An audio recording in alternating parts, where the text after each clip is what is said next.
I know, even the light feels like a cigarette, you know.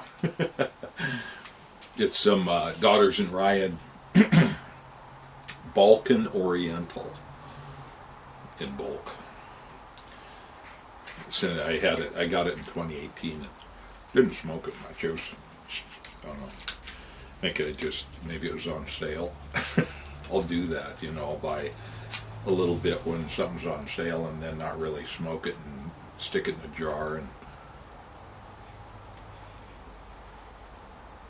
5 years later, here you are.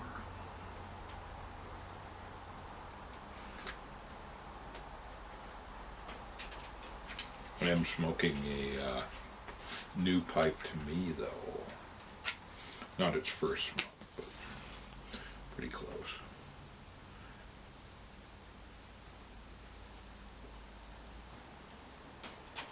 So, this is a J. Cackert. You wouldn't really know it to look at it, except it has a maple shank instead of, here's the Missouri Meerschaum alternative, right? Same bowl. Missouri Meerschaum, original USA, with a corncob shank. And I mounted a aftermarket bit. I forget where I got those bits. Been too long. Even at the Chicago 2019 show, they weren't available, so they're a little bit older. But I like that kind of fishtail bit. Not super wide. The Hackert bit is wider, and I like it better. I just like the whole aspect of it. But not much difference, really. I mean, and these are, I don't know how much they are right now. I should have looked. I knew I was going to talk about this. But, sorry about that. Maybe in the comments I'll put something down.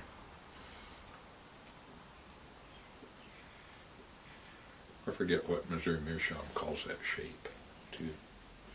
But,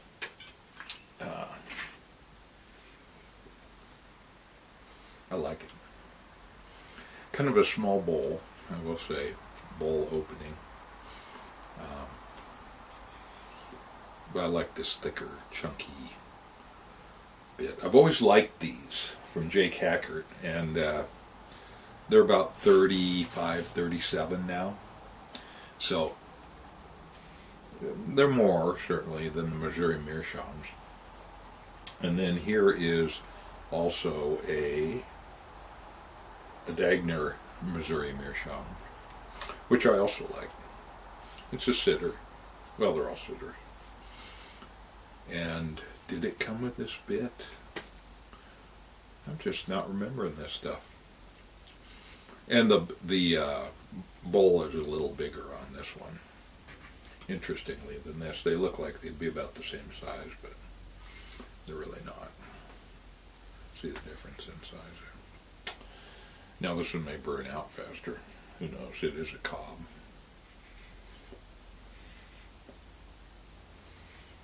So these are kind of what I think of as nice cobs.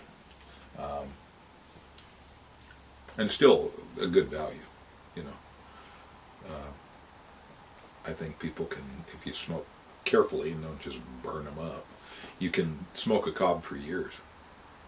And they're cool smoking, and they're dry, because they're absorbent. I like them. The Daughters in Ryan is really light. Light to the point of visibility.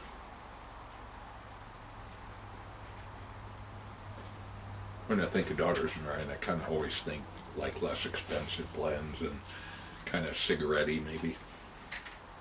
I don't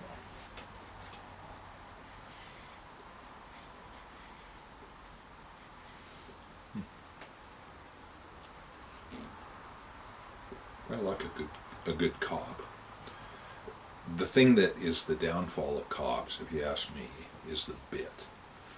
It is just so cheap. I mean, it's just like plastic. It's not even acrylic or anything. So I always put my little rubber bite protector, if you will. It's just that food grade vinyl tubing. This is probably 3/8 maybe. Fits nice. Heat it up in a hot cup of water for a minute or so and then slip it on the pipe. Lick the pipe to lube it and then just, if it goes on with some resistance, that's good because it'll be a tight fit instead of kind of loose and where you can feel the looseness when you bite down. This is perfect.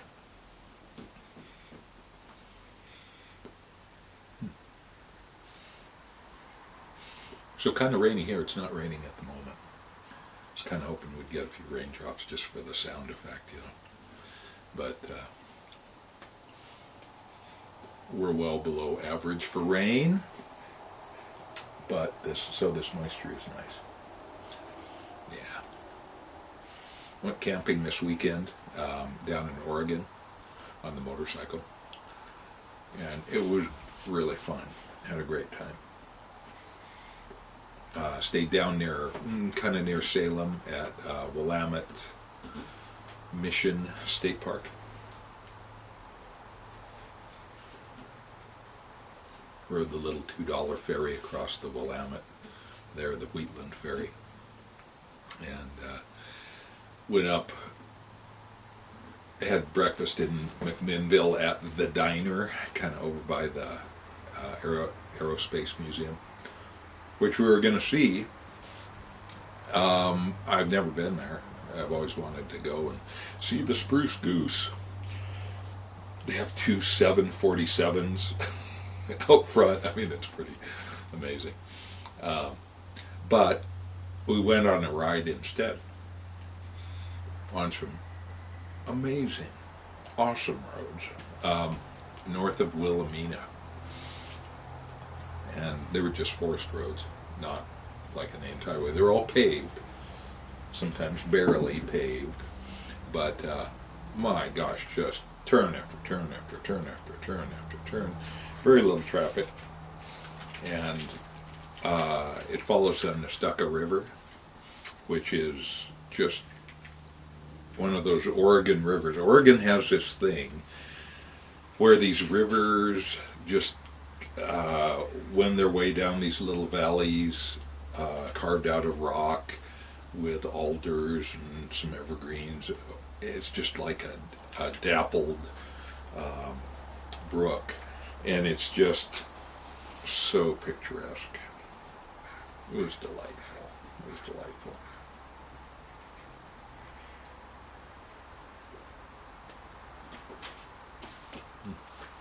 So camping out 2 nights, and then got it rained like crazy going down there, and then it rained like crazy coming back. So, you know, you pay the price. And there were 11 of us. So, sitting around the campfire, we were able to have a campfire in the fire pit at the campground, and it was great. It's just such a great experience to just have guy time around the campfire, you know, smoking pipes or cigars or whatever, and just talking about anything and everything. I mean, it is special. So that's why I do it. Coming back,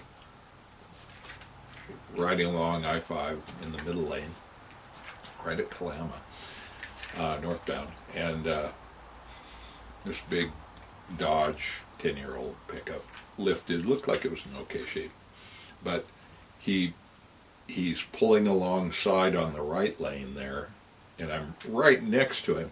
Suddenly, he probably had a belt delamination or something in one of his front tires, because suddenly the whole truck was like, boom, boom, boom, boom, boom, boom, boom, boom, boom, boom. You know, and just like, he kept it under control, good for him, and then pulled off onto the right shoulder. But it was like, wow. You know, motorcycling gives you that sense of immediacy and exposure to the environment that makes it special. I mean, that's why you do it instead of sitting in a car in air-conditioned, climate-controlled, sound-absorbing comfort. You know, you want to be out there in it. Gore-Tex helps in the rain, but wow, it's just like it could have happened in a car too. I mean, if he'd have lost control of that right then and there, man, pow, he would have taken me out. So it's sobering.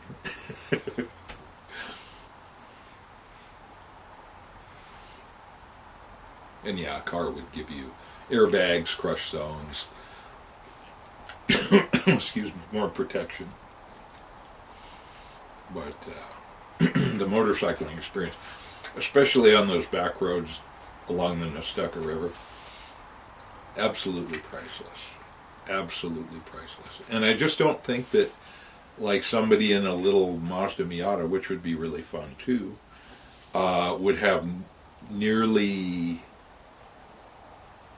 kind of that same experience. And you're just so right there and leaning into corners.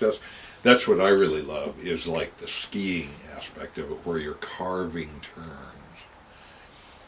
And that just feels so wonderful. I've been told I can't downhill ski anymore because of my hip. So, well, darn it. But motorcycling will have to be the next best thing. It was a great time. It was a great time. So, I mean, you have to do those things while you can.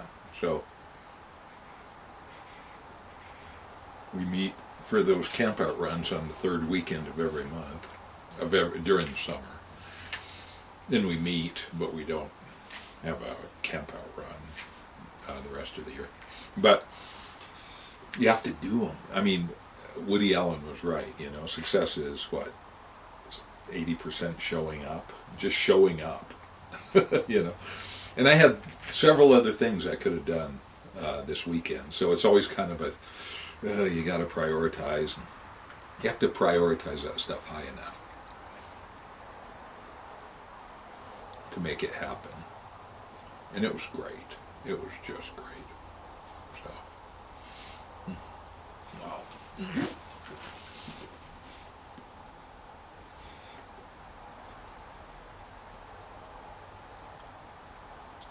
Nice.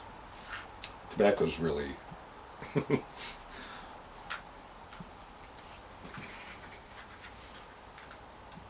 whatever. It's not a great smoke, but it's fine. It's fine. Sometimes that's all you can say about something. It's fine,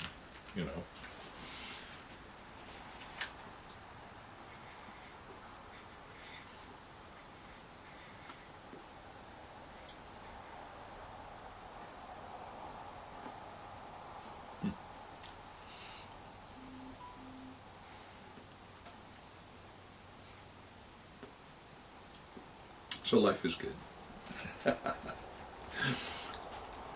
Definitely. Life is good.